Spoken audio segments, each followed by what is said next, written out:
Bayan, bukod sa dengue, mahigpit ding binabantayan ng Health Department ang banta ng malaria ngayong malamig na ang panahon at napapadalas ang mga pag-ulan.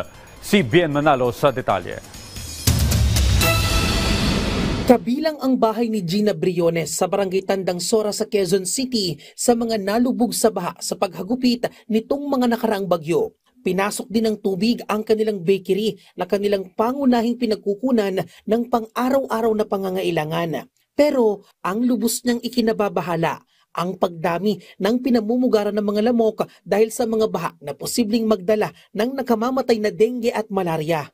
Yung mga flower base namin dito, pinapalitan namin araw-araw kasi alam naman namin na doon nag-stock up yung mga ano ng lamok, yung mga ano na egg, tapos magiging lamok. And then nag-spray ko po kami sa mga ilalim ng bahay. Kine-check namin yung mga madidilim na kine-check po namin yon. I-spray po kami. Todo ingat din ang kanyang ginagawa, lalo't may mga maliliit siyang apo. Yung mga apo ko po, meron po silang off lotion na nilalagay para protektahan yung pagkagat ng lamok.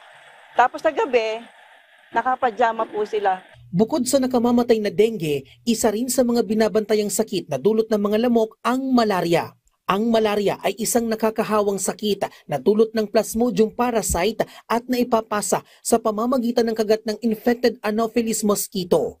Ilan sa sintomas nito ay pagkakaroon ng lagnat, panginginig, matinding pananakit ng ulo, matinding pagkapagod at pagkawala ng malay.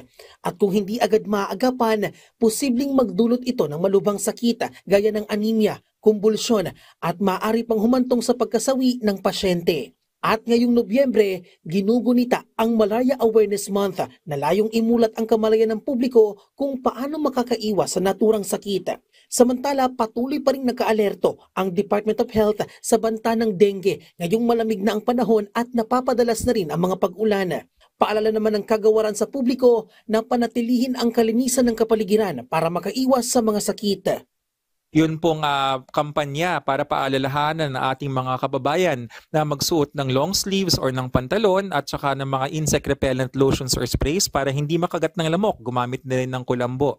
At para paalalahanan ang mga nakakaramdam ng may lagnat na mataas ang temperatura, 40 degrees pataas, o kaya mga pananakit ng ulo at pananakit ng tiyan na kumonsulta ng maaga para maagapan. Sakali mang tamaan ng malaria, may outpatient malaria package ang PhilHealth na aabot sa mahigit 1,000 piso. Saklaw nito ang diagnostic malaria smears, rapid diagnostic test, gamot at consultation, patient education at counseling. Bien Manalo para sa Pambansang TV sa Bagong Pilipinas.